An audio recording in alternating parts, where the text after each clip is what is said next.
notes from Mr. Johnson, obviously. And it starts out saying that he had talked to me a week before that or so, and he called and intimidated me, or attempted to.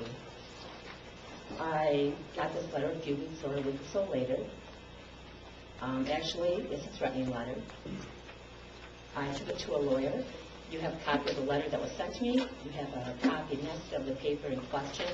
The paper in question, when Mr. Johnson called me on the Wednesday, the second page, he said that he had a letter in his hand that my name and phone number was on. And I do know that that's my name and phone number on. But the one that he was talking about, actually, I did not hand that out. I did not hand those papers out. My decisions on what I felt was right and still feel was right is on first-hand knowledge from attending the board meeting.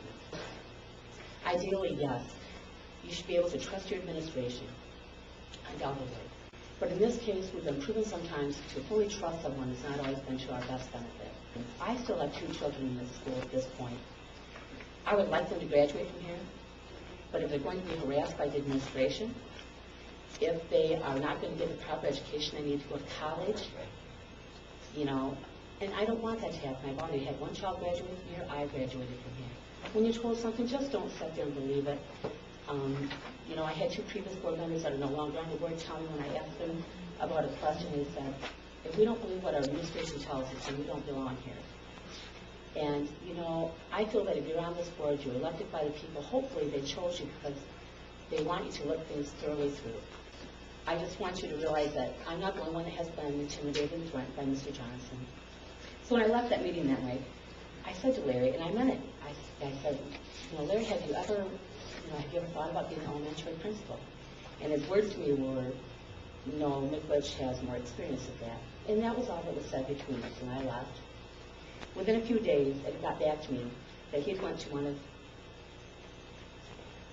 a person and had said to them that I had an outpouring and that it was because he said I was jealous of his health. And, I gave him the benefit of the doubt for 4 years. That kind of blew it right out of the water for me. And then this happened after that, and things transpired. And I don't know what all he said to people. And I feel it's terrible because, I'm not the kind of person that will say anything behind anyone's back. If I'm going to say it to you or to anyone else, I can say it to your face. And I wish that all people, were that way.